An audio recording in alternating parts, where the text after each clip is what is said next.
cómo ayudar a nuestros difuntos. El purgatorio es la obra maestra de la justicia y de la misericordia de Dios. Dos cosas, justicia y misericordia. Dios es justo, exige reparación. Dios es misericordioso, ayuda, favorece la salvación. Es algo maravilloso esto. A la vez, obra maestra de la justicia y de la misericordia.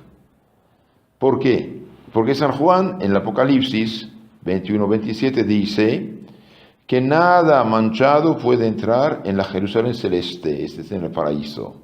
Nada manchado puede entrar en el cielo. Justicia. Misericordia, Dios da a los hombres manchados la posibilidad de purificarse y de llegar al cielo, a pesar de todo. Maravilloso. Pocas son, sin embargo, las almas privilegiadas que llegan al momento supremo de la muerte con la inocencia bautismal. Los manchados del bautismo. El Espíritu Santo nos dice que aún el justo peca 7 veces al día, es decir, muchas veces. Pues esos pecados pueden ser también imperfecciones. Esto está en Proverbios 24-16.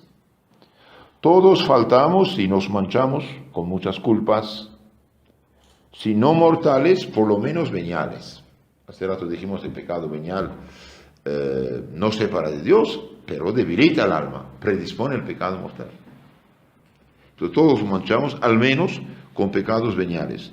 Es cierto que con el arrepentimiento y con los sacramentos podemos obtener el perdón de la misericordia divina, pero nada, queda siempre la pena temporal que pagar. Dios perdona, pero exige reparación. Y dijo, por cada palabra ociosa, darán cuentas.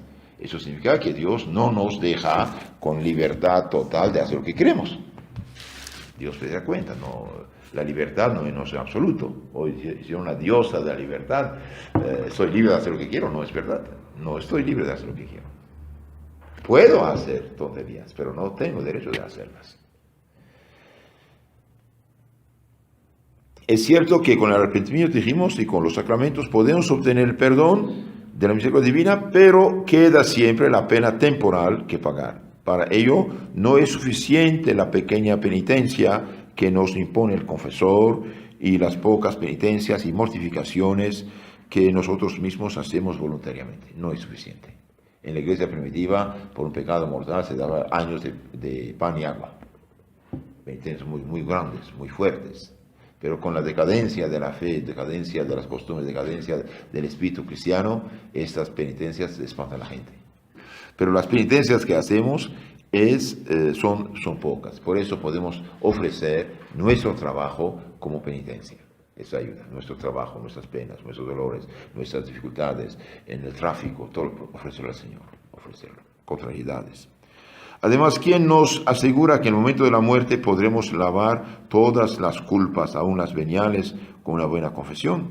Desgraciadamente, aun cuando, como esperamos, nos presentemos delante del tribunal de Dios sin culpa graves, tendremos todavía muchas deudas que pagar y muchas imperfecciones que purificar.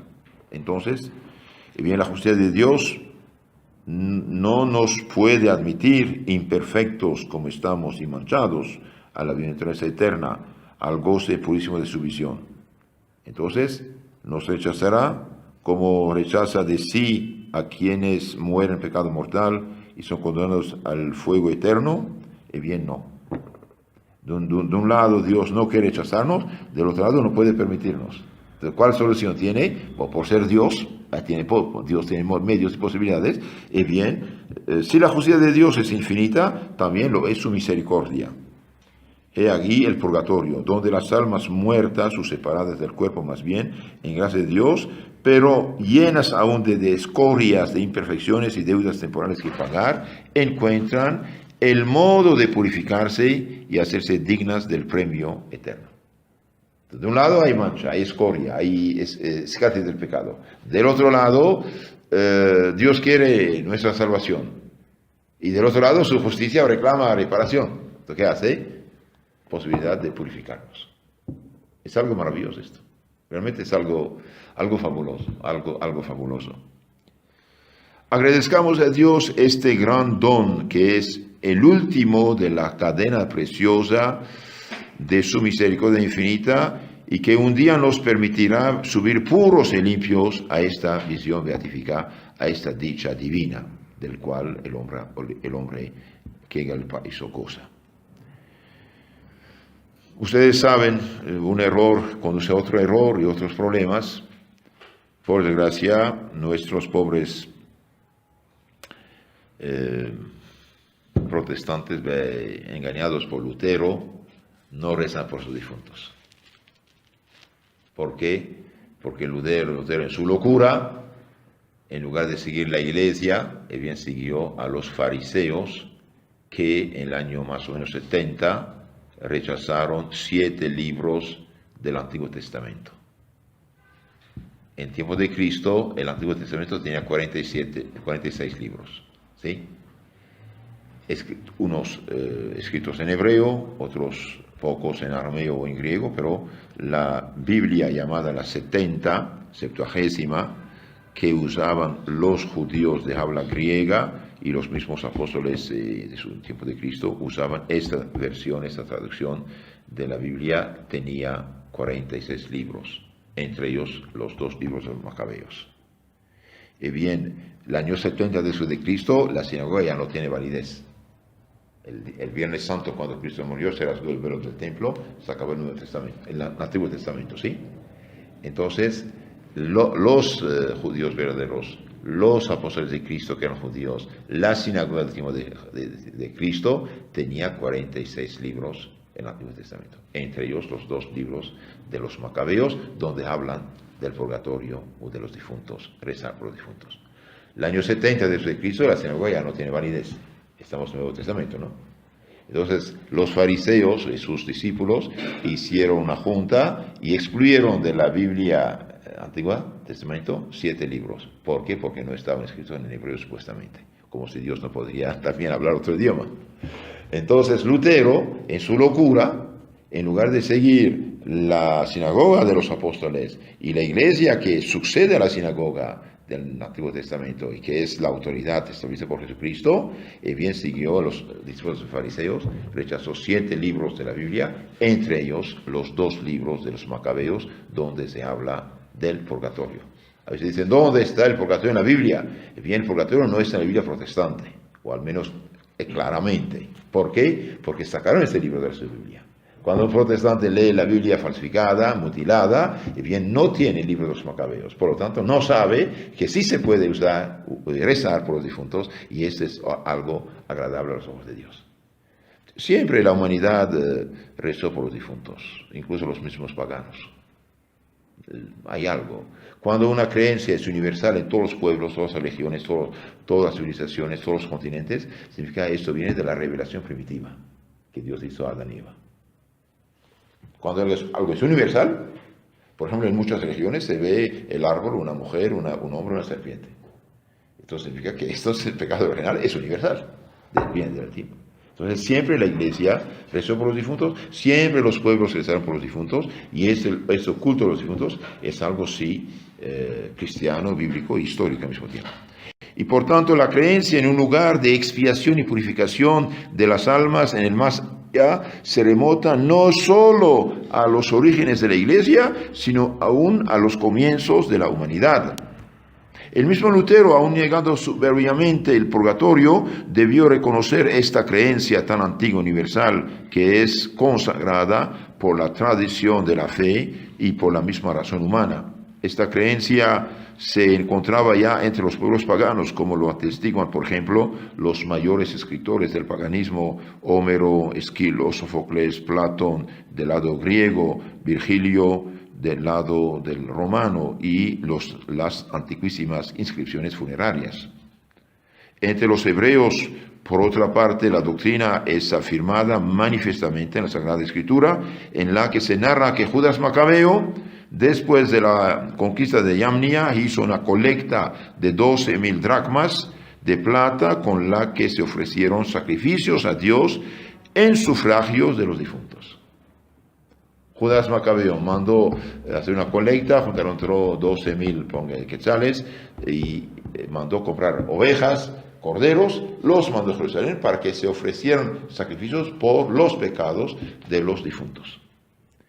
Y el texto sagrado dice: es pensamiento santo y saludable orar por los difuntos para que sean perdonados sus pecados, o más bien la deuda del pecado. Esto está, segundo libro de los Macabeos, 12:46. Está en la Biblia, pero los protestantes rechazaron este libro de la Biblia. También en el Nuevo Testamento se encuentran testimonios bastante claros de esta doctrina. Jesús habla de pecados que no podrán perdonarse ni en esta vida ni en la otra. Ni en esta vida ni en la otra. Entonces, si hay unos pecados que nunca se perdonan, ni en este mundo ni en el otro, hay otros que sí se perdonan. Dice: el que blasfema del Espíritu Santo no será perdonado ni en este mundo ni en el otro. Entonces hay otros pecados que sí pueden perdonarse en este mundo y en el otro también. San Mateo 12, 31, 32, de lo cual ya los santos padres deducen que hay pecados veniales que pueden purificarse, perdonarse después de la muerte. Además, San Pablo, 1 Corintios 3, 10, 15, habla de obras imperfectas, pecados veniales, que serán expiadas y purificadas en el fuego después de la muerte. Esto evidentemente no puede suceder en el infierno, sino solamente en el purgatorio. Sabemos que el que cae en el infierno nunca saldrá del infierno. Entonces, ¿qué? Hay otra, tercera solución. Dios da la posibilidad de purificarse, de ser purificado, de ser perdonado, de pagar sus deudas antes de llegar al cielo, en el purgatorio. Es imposible dar cuenta aquí de todos los testimonios de los santos padres y escritores eclesiásticos que dan fe de esta doctrina desde los comienzos de la Iglesia. Los apóstoles dejaron lugartenientes, ¿sí? Obispos, sacerdotes. Estos dieron nacimiento a lo que llamamos los padres apostólicos, que son los primeros grandes escritores cristianos que conocieron los apóstoles. Después tenemos los gigantes de santidad y sabiduría, llamamos padres de la Iglesia de los primeros siglos, entre ellos San Agustín, San Ambrosio, San Hilario, San Jerónimo, San Basilio, San Crisóstomo, etc. Es una maravilla. Ellos tenían documentos que ya no tenemos de los apóstoles, los tiempos de los apóstoles, enseñanzas muy claras, explicaciones, y todo esto plasmado en sus obras que llamamos los padres de la Iglesia. Por otra parte, tales testimonios no puede negarlos nadie. Desde el inicio, la Iglesia reza por los difuntos. Son dominio perenne de la tradición que el Concilio de Trento recogió en la sesión 25, proclamando la existencia del purgatorio y la obligación de los fieles de hacer sufragios por los difuntos que están expiando allí sus pecados. Cuando hay una herejía que niega un dogma de fe, ¿qué pasa? La Iglesia busca en su depósito de la fe, dice: no, este punto sí pertenece al depósito de la fe. No es que el Concilio de Trento declaró que hay purgatorio. La Iglesia siempre cree en el purgatorio. La Iglesia siempre rezó por los difuntos. Pero debido a que Lutero negó el purgatorio, el Concilio de Trento dice: sí, hay purgatorio. Sí, no es que lo diga en ese momento, siempre se ha creído. Usted tiene una casa, supongamos, tiene esas escrituras, está en un cajón ahí, no las sacas cada día. Pero si un malhechor quiere quitarte tu casa, sacas las escrituras. Eso hace la Iglesia. Cuando la Iglesia proclama un dogma, no es que lo invente, siempre fue creído, implícitamente al menos. Pero cuando hay problema, dice: no, este es el porqué de este dogma, sí pertenece al depósito de la fe. Entonces, el Concilio de Trento sí dice: hay purgatorio, y anatema sea el que no cree en el purgatorio. Eso es importante. Y también impulsa a los fieles a hacer sufragios, oraciones, para ayudarlos en el purgatorio.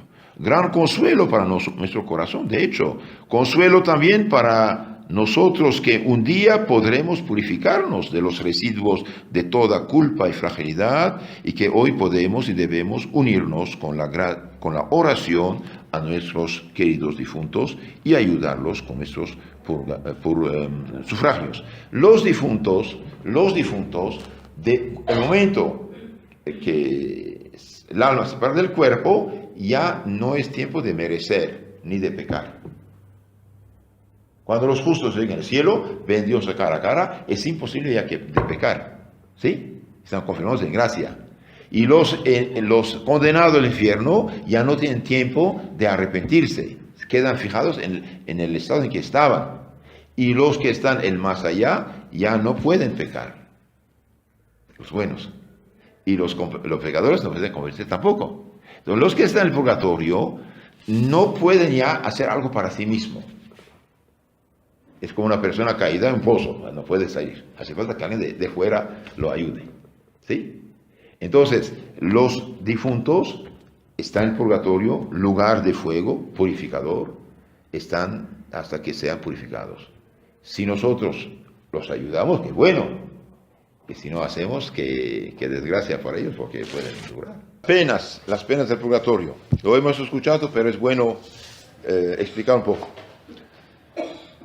La tradición, esa es la enseñanza recibida de los santos padres de la Iglesia, de esos gigantes de santidad, y la enseñanza ordinaria de la Iglesia, hablando de las penas del purgatorio, usan expresiones tales que deberían estimularnos a evitar aún el pecado más pequeño. No solo por ser ofensa a Dios, a quien debemos amar sobre todas las cosas, sino también porque será castigado por Dios severamente. Nuestro Señor dijo, por una palabra ociosa, darán cuentas a Dios. Además, esta enseñanza debería movernos a tener misericordia de las pobres almas purgantes que gimen entre tantos tormentos. Entonces, no solamente por fe sabemos que todo pecado, aunque venial, será castigado, y bien sabemos que las almas del purgatorio tienen que pagar a la justicia divina faltas y fallas, y esto debe impulsarnos a tener misericordia hacia ellos. San Cirilo, por ejemplo, de Jerusalén, que fue obispo en los años 400, en su catequesis escribe que los dolores de este mundo, juntos, comparados con los sufrimientos del purgatorio, hay que considerarlos como dulzuras. Añade que las penas del purgatorio igualan en lo terrible a las penas del infierno, y solamente tienen la diferencia de que las del infierno son eternas, mientras que las del purgatorio terminarán un día. Entonces los santos dicen que las penas, dolores, sufrimientos del purgatorio son igual dolorosos que los del infierno. Los dolores del infierno son para castigar eternamente, mientras los del purgatorio es para purificar y después mandar al cielo estas almas. Y Santo Agustín nos asegura que la pena más pequeña del purgatorio sobrepasa las penas más grandes que pueden sufrir en la tierra. Y añade que el fuego de este mundo, comparado con el que atormenta a las almas purgantes, puede considerarse como fuego pintado. Es otra cosa. Mire, en este mundo, una persona puede estar en pecado, puede hacer muchos pecados, pero tiene la creación a su servicio. Se distrae, toma, fuma, pasea, hace deporte, se cree. Pero el alma separada ya no tiene nada con qué distraerse. Y la alma distraída de todo su peso está inclinada a ir hacia Dios, pero su pecado la impide. Como una persona encadenada tiene sed de 3 días y no tomó nada, quiere ir hacia el agua hasta 1 metro, pero no puede porque la cadena le impide.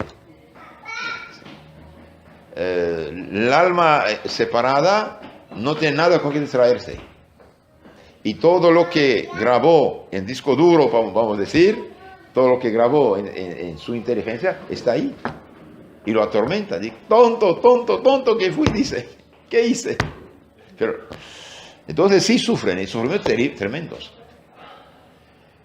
El santo de Inglaterra, San Beda el Venerable, dice que si nos figuramos en la mente todos los tormentos más crueles que los tiranos han inventado para torturar a los mártires, tales como hachas, uñas de hierro, tenazas incandescentes, ruedas dentadas, sierras, redes candentes, calderas de pez hirviente, etc., bien no tendremos más que un pálido idea de lo que sufre en el purgatorio.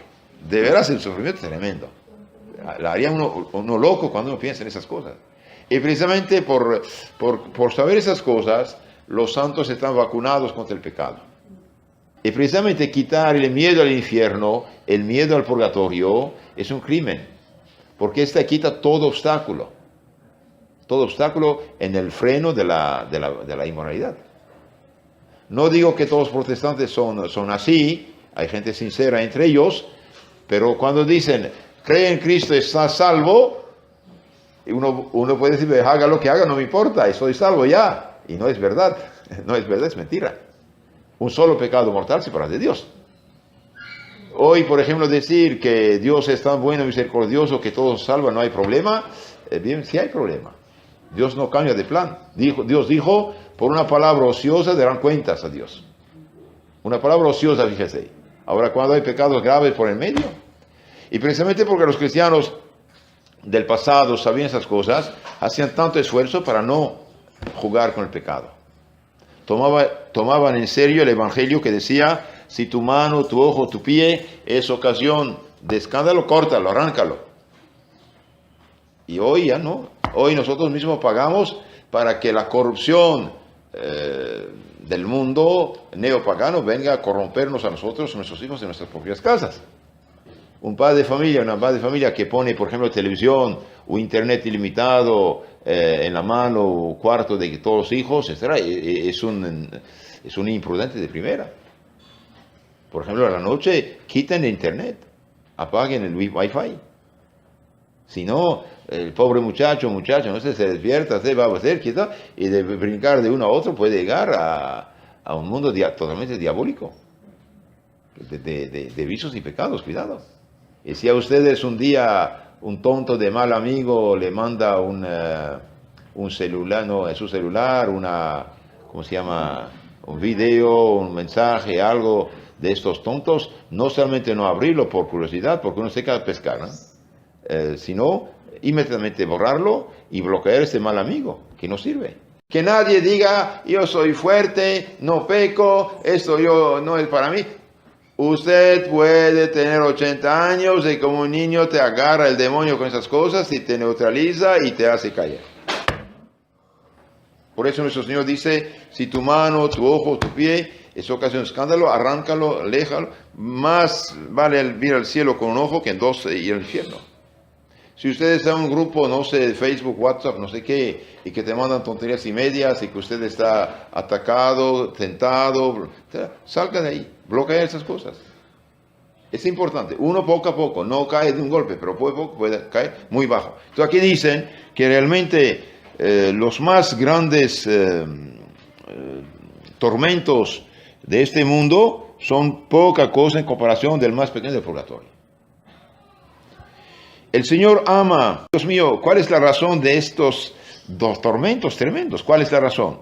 La razón es que el Señor ama a aquellas almas y desea que se purifiquen cuanto antes de sus manchas y se hagan puras, bellas, dignas de su abrazo paterno y de sus goces infinitos del cielo. Así pues, el amor que alimenta el fuego es el amor que alimenta el fuego del purgatorio. Dios quiere purificarlas. Un amor doble, el amor de Dios que quiere purificar a aquellas almas, el amor de las almas que desean ardientemente expiar sus culpas para hacerse finalmente dignas de unirse para siempre a un su bien infinito. Entonces, es doble. De un lado, Dios quiere, por amor, purificarlas cuanto antes, y del otro lado, ellas cooperan. Cuando una persona, por ejemplo, no sé, tiene que llegar a su casa, está cansadísima y todavía le quedan 5 kilómetros, ¿sí? Hace esfuerzo para llegar a su casa. Entonces aquí es doble. De un lado Dios quiere su purificación y cuanto antes terminar esto, y ellas colaboran. Por eso estos tormentos grandes. Santa Catalina de Génova, en su admirable tratado sobre el purgatorio, esta Santa Catalina de Génova escribió un librito sobre el purgatorio. Dice, las almas purgantes experimentan tales tormentos que la lengua humana no los puede describir, ni inteligencia alguna comprender, a menos que Dios mismo no los revele por gracia especial. Entonces realmente es otro mundo, cuidado. Pero sabemos que sí es en parte igual que en otros tormentos y sufrimientos. Entre estos tormentos, la doctrina común de la Iglesia pone especialmente el del fuego. El del fuego. Entonces, la doctrina común, es decir, la que la Iglesia hace 2000 años comunica, dice, hay fuego. Hay fuego. La Iglesia, sin embargo, no ha definido jamás de qué naturaleza es este fuego. Si trata de un fuego material o espiritual. Ciertamente, dice el cardenal Bacci, se trata de un fuego real, como el del infierno, creado por Dios, no como instrumento útil a los hombres, a la manera del fuego que tenemos en la tierra, sino como un medio de tormento, expiación y purificación. Entonces, el fuego del mundo, de este mundo, es para utilidad de los hombres. El fuego del purgatorio, del infierno, es para castigo y purificación. Esto explica por qué es mucho más atormentador que el fuego que conocemos y utilizamos aquí abajo. Santo Tomás de Aquino cree también que sea un fuego verdaderamente corpóreo. Y a la objeción de alguno de que como un fuego material puede llegar a atormentar un alma espiritual y separar del cuerpo, el santo responde que, al modo como nuestra alma aquí en la tierra sufre el influjo doloroso de la envoltura corpórea a la que está unida, no de otra manera en la otra vida podrá estar unida como paciente a la gente, al fuego del purgatorio. Por ejemplo, el alma, cuando una persona está totalmente triste, abandonada, menospreciada, ¿sufre o no sufre? Sí sufre. ¿Y por qué es lo que sufre? El alma. El alma. Aunque el alma sea espiritual, sí sufre. De la misma manera, este fuego sí hace sufrir, aunque el alma sea inmaterial, sea espiritual. Ante esta doctrina de la Iglesia, dos sentimientos deben conmover fuertemente nuestro ánimo. Por una parte, hemos de tener un gran horror al pecado. Entonces, en nuestra vida espiritual actual, tener gran horror al pecado, aún venial, pensando que con él ofendemos nuestro sumo bien y merecemos sus terribles castigos. Entonces debemos saber que el pecado venial, estos pecados chiquitos, de murmuración, de crítica, de juicio, de pereza, de flojera, de esa que sí causan problema. Sí causan problema. Tenemos que expiarlos. Por otra parte, debemos ofrecer nuestros dolores, nuestras expiaciones, sufrimientos, penas, enfermedades, para sufragar aquellas almas santas que se encuentran en tantos tormentos y que en un día, esperamos que cuanto antes llegada al paraíso eterno, serán intercesoras poderosas por nosotros delante de Dios. Entonces nosotros, si ofrecemos penas, dolores, sufragios, oraciones, asistimos a misa por ellos, ofrecemos nuestra comunión por ellos, y bien, ellas cuando llegarán al cielo, van a transformarse en nuestros poderosos abogados. Obligación y manera de hacer sufragios por los difuntos. Hacer sufragios por los difuntos es ante todo un deber de naturaleza. Un deber de naturaleza de ayudar a los difuntos. Ellos son nuestros hermanos. ¿Podemos ver acaso a uno que gime entre los dolores más atroces y no experimentar un sentimiento de misericordia y piedad hacia él? Y si tenemos el modo de ayudarlo, ¿no debemos hacerlo? Pues bien, las almas purgantes se encuentran en esta dolorosa condición. Arden en amor de Dios sin poder unirse a Él. Nosotros tenemos el modo de poderlos socorrer con nuestras oraciones y nuestras buenas obras. Los del purgatorio no pueden ayudarse a sí mismos, porque el tiempo de merecer se acabó con la separación del alma del cuerpo. Nosotros podemos acelerar su liberación. Además, es deber de religión. Esas almas han sido redimidas, al igual que nosotros, con la preciosa sangre de Jesucristo. Y el Señor nos dice que la misma medida que usemos con nosotros, se empleará algún día con nosotros mismos. Algún día también nosotros nos encontraremos en el purgatorio y tendremos necesidad de sufragios. Si ahora los hacemos por los difuntos, algún día habrá quien lo haga por nosotros. Bienaventurados los misericordiosos, porque conseguirán misericordia, nos dice nuestro Señor Jesucristo. Entonces, si usted quiere saber si después de tu muerte recibirás ayuda, vea lo que haces por los difuntos ahora. Por ejemplo, el hecho de ir a escuchar misa por los difuntos es grande caridad. Es grandísima caridad. Cuando nos presentemos delante de su tribunal para dar cuenta de nuestra vida, Jesús tendrá por hecho a sí mismo lo que hayamos hecho por los pobres, hambrientos, desnudos, peregrinos. Y solamente si hemos sido misericordiosos con ellos, nos acogerá en el reino de los cielos. Por contrario, nos alejará de sí, malditos para siempre, si no lo hemos hecho. ¿Se acuerdan? Esta mañana les hablé de un pecado muy peligroso, que es el pecado de omisión. Pecado de omisión. Ahora bien, las almas del purgatorio son más desgraciadas que los pobres, los hambrientos, los sedientos, los desnudos, los peregrinos de este mundo. ¿Por qué? Porque están hambrientos, sedientos de Dios, están llenas de llagas y de manchas por los pecados cometidos y languidecen lejos de la casa paterna que anhelen alcanzar con todo el ardor de su espíritu angustiado, pero sus manchas los impiden. Es por último un deber de justicia. Algunas de aquellas almas son nuestros abuelos, nuestros padres, nuestros hermanos o hermanas, nuestros amigos, nuestros benefactores.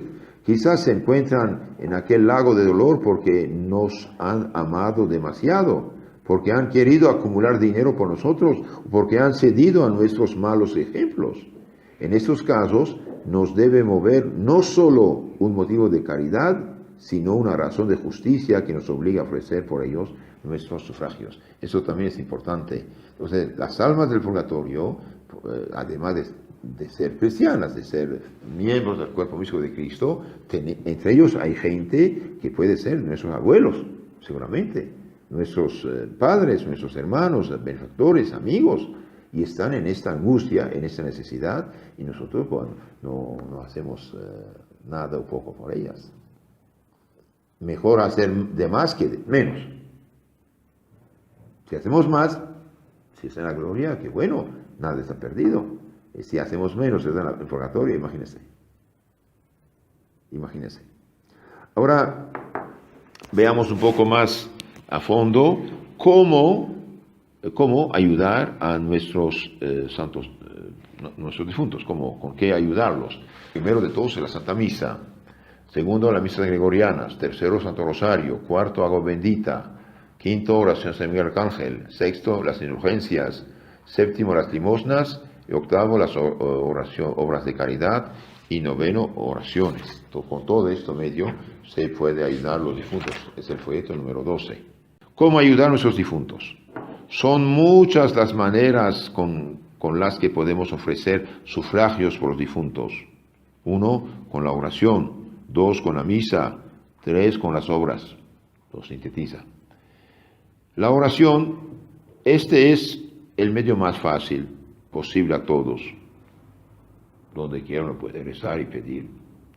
Rezando por nuestros muertos, nos sentimos unidos a ellos. Nuestro corazón experimenta alivio y nuestra alma está más segura de recibir de ellos la correspondencia eficaz. Porque las oraciones que ellos hacen por nosotros serán más agradables a Dios misericordioso. Entonces, si nosotros ayudamos, ellos ayudan. Y cuando llegan al cielo, todavía 100 veces más. Entonces, es algo realmente muy, muy hermoso de saber que podemos ayudarlas, sacarlas de este lugar de tormentos, y ellas también nos ayudan. Entonces, podemos ayudar con las oraciones. Es importante. Yo les aconsejo de rezar al menos un Padre Nuestro, Ave María, cada día por los difuntos. Podemos hacer algo más, mucho más, porque la oración depende de nuestra santidad personal, pero algo mucho más es la oración de Cristo, el sacrificio de Cristo, que es la Santa Misa. Podemos ayudar también con la Santa Misa, ofrecida en sufragio por ellos. Ofreciendo el sacrificio eucarístico, ya no somos nosotros solos los que rezamos, sino que Jesús mismo se une a nosotros y se ofrece a sí mismo como víctima de expiación para la purificación perfecta de las almas purgantes. Entonces, en la misa, no solo nosotros, sino Jesús mismo se ofrece para la purificación perfecta de esas almas. Por esto la Santa Misa tiene un valor infinito. Bastaría una sola para vaciar el purgatorio, pero la aplicación de este valor infinito es limitado siempre conforme a los arcanos secretos designios de Dios. Sin embargo, es cierto que ningún otro medio es más eficaz en orden a sufragar los difuntos. Ningún medio es más poderoso que la misa. ¿Por qué? Porque es la oración de Cristo. Por eso, en la misa tradicional, en el ofertorio dice: recibe Dios Padre Santo esta Inmaculada sea por mis pecados, ofensas, negligencias mías, por los presentes y por salvación eterna de todos los fieles cristianos vivos y difuntos. Ahí está. Y esta imagen que 16, que lo dice muy bien, muy bien dicho, muy bien. Número 15, mire, ahí realmente como el agua apaga el fuego, así la Santa Misa apaga este fuego y lleva esas almas. De hecho, aunque nadie haya pedido la intención de misa por los difuntos, hay oración por los difuntos. En cada misa hay oración por los difuntos, en cada misa hay difuntos que se liberan. Entonces la misa es la oración por excelencia para los difuntos. Y sería realmente grande caridad, como escuchamos hace rato, de, hacer celebrar de vez en cuando una misa por los difuntos.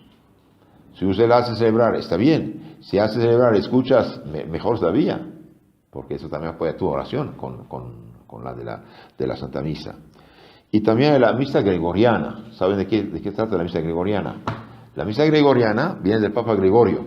El Papa San Gregorio, que fue el más grande papa de la Edad Media, durante 1000 años casi fue la luz, la antorcha de la fe en Europa, por sus libros, sus escritos, su disciplina.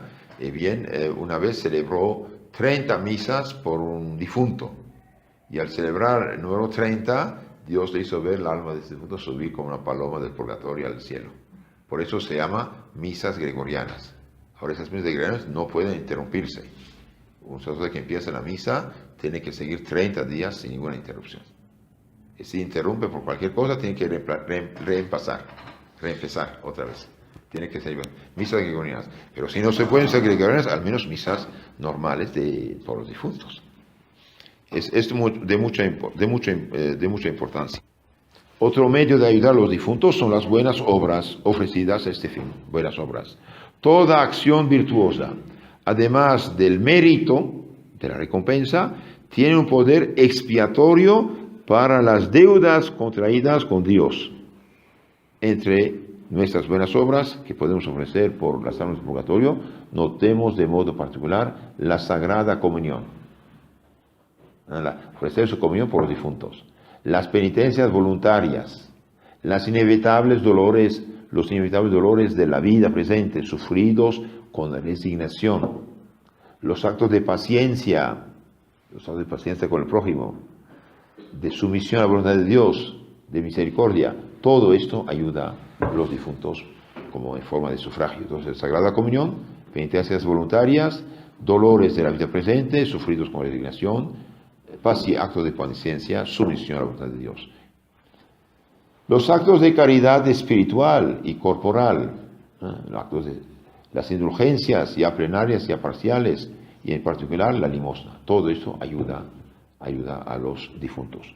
¿Cuántos modos tenemos a nuestra disposición para aliviar a aquellas almas santas de sus penas y hacerlas cuanto antes nuestras intercesoras bienaventuradas en la gloria del paraíso?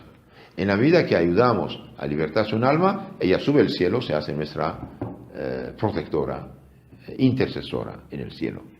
Estas buenas obras nos ayudan a nosotros al mismo tiempo que a ellos.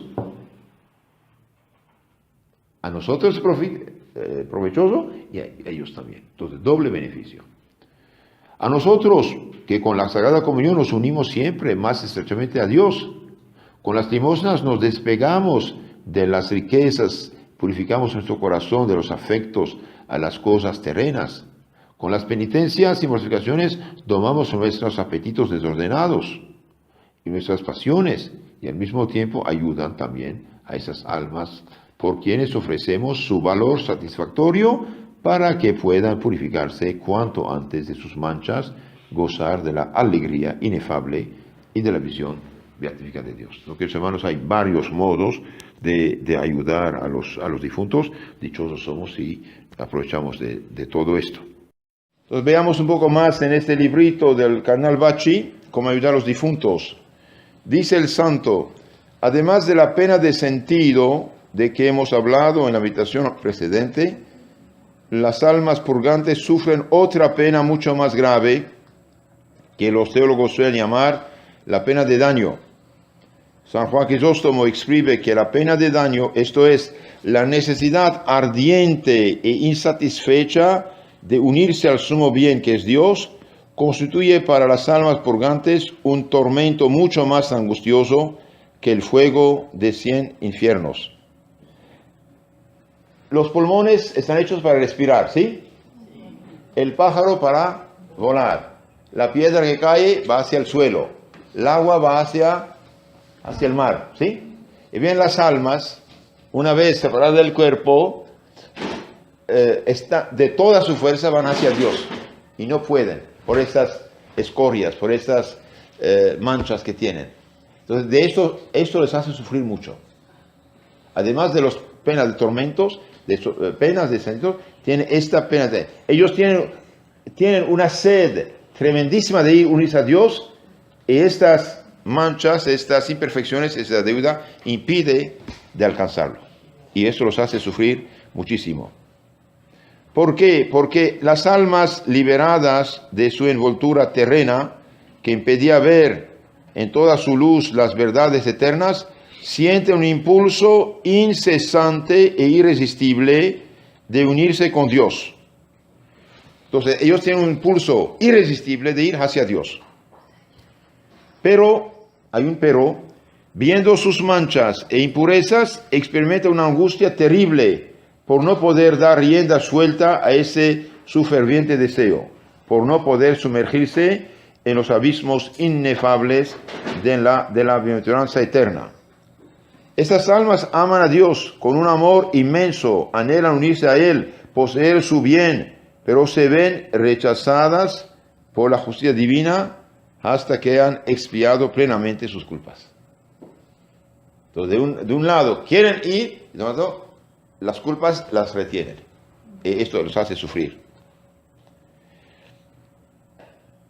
Para tener una pálida idea de este angustioso e insatisfecho deseo, pensemos en el dolor vivísimo que experimentaban los santos después de su conversión, cuando volvían con la mente a los pecados cometidos, aunque fuesen ligerísimos.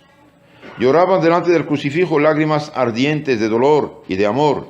Se infligían penas largas y terribles para expiar sus defectos, y como San Luis Gonzaga, llegaban hasta desvanecerse a los pies del confesor con el pensamiento de pequeños pecados veniales que quizás no eran ni siquiera pecados. ¿Y nosotros qué hacemos para evitar ofender a Dios, para purificar nuestras faltas con el arrepentimiento y las penitencias? Recordemos que la justicia divina debe ser satisfecha en esta vida o en la otra. Entonces seamos buenos negociantes. Si uno satisface su deuda en esta vida, es doble ganancia. Uno, paga mucho menos, y dos, gana méritos. Por ejemplo, alguien te dijo una palabra que te ofendió, y usted la ofrece a Dios y perdona. Usted hace grande obra de caridad. Elimina purgatorio y gana méritos del cielo.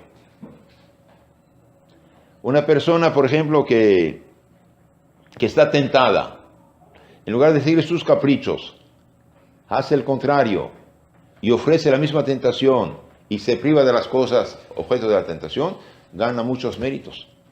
Entonces, tratemos de, en esta vida, recordemos que la justicia divina debe ser satisfecha en esta vida o en la otra.